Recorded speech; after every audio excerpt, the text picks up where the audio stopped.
मधुपुर गांव में सुबह की शुरुआत मिठाई की दुकान से उठने वाली इलायची और केसर की खुशबू से होती थी। राघव एक साधारण कदकाठी का युवक जिसके चेहरे पर हमेशा एक सौम्य मुस्कान रहती थी, अपने पिता मोहन साहब की मदद करता था। राघव केवल एक हलवाई का बेटा नहीं था, वह गांव की उम्मीद था। यूपीएससी की तैयारी के लिए जब वह दिल्ली गया तो उसके पास जेब में कम और आंखों में सपने ज़्यादा थे। दिल्ली के मुखर्जी नगर की एक छोटी सी कोठरी में राघव ने 7 साल बिताए। वही उसकी मुलाकात अभिषेक से हुई। अभिषेक के पास प्रतिभा थी लेकिन संसाधन नहीं। राघव अक्सर अपनी रातों की नींद और ट्यूशन के पैसे अभिषेक की फीस के लिए दे देता था।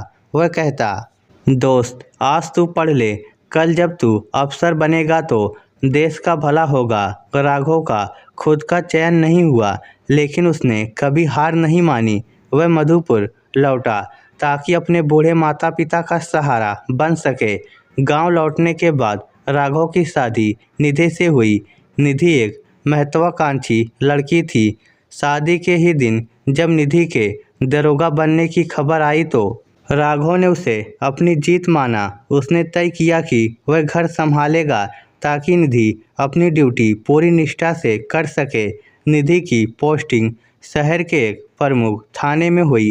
राघव हर सुबह 4 बजे उठता, निधि के लिए नाश्ता बनाता, उसकी वर्दी प्रेस करता और दोपहर का गर्म खाना लेकर थाने पहुंचता। लेकिन धीरे धीरे निधि के व्यवहार में जहर घुलने लगा।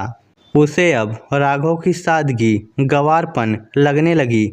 वह अपने सहकर्मियों के सामने राघव को अपना पति बताने में शर्म महसूस करने लगी। एक दिन जब राघव टिफिन लेकर पहुंचा तो निधि ने उसे कोने में ले जाकर फुसफुसाते हुए कहा, अगली बार यहाँ आओ तो ये फटे पुराने कपड़े मत पहनना और अगर कोई पूछे तो कहना तुम घर के नौकर हो, एक दरोगा का पति बेरोजगार हो। ये मेरी प्रतिष्ठा के खिलाफ है। राघव के पैर जैसे जमीन में धंस गए लेकिन वह खामोश रहा। पूरे जिले में चर्चा थी कि नई एसपी साहब अचानक किसी भी थाने का औचक निरीक्षण कर सकते हैं। निधि और पूरा थाना तनाव में था। उस दिन भारी बारिश हो रही थी।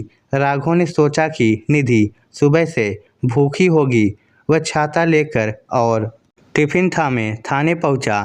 थाने के आंगन में जैसे ही राघव ने कदम रखा, निधि का पारा चढ़ गया। वह पहले से ही काम के बोझ से चिड़चिड़ी थी। उसने सबके सामने राघव का हाथ झटक दिया और चिल्लाकर बोली, तू समझता क्यों नहीं? तेरी हैसियत क्या है जो बार बार यहाँ चला आता है? तू मेरी वर्दी का अपमान है। निकल जा यहाँ से और फिर कभी अपनी ये मनहूस शक्ल मत दिखाना। हवलदार और सिपाही ठहाके लगाने लगे। राघव की आंखों से आंसू झलक पड़े लेकिन उसने एक शब्द भी नहीं कहा। उसने बस चुपचाप टिफिन बेंच पर रखा और मुड़ने ही वाला था कि तभी सायरन की आवाज़ से पूरा थाना गूंज उठा। एसपी साहब का काफिला थाने के गेट पर आकर रुका। निधि और सभी सिपाही एक कतार में खड़े होकर सावधान की मुद्रा में आ गए। नई चमकती वर्दी में सजे एसपी साहब गाड़ी से उतरे। उनकी नज़र अचानक बारिश में भीग रहे और टिफिन छोड़कर जा रहे राघव पर पड़ी। एसपी साहब के कदम ठिठक गए। उन्होंने अपनी कैप ठीक की और पूरी ताकत से राघव की ओर दौड़े।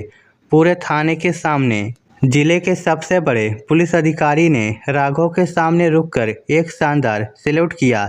निधि की आंखें फटी की फटी रह गई। एसपी साहब ने राघव को कसकर गले लगा लिया। वे और कोई नहीं बल्कि राघव के पुराने दोस्त अभिषेक थे।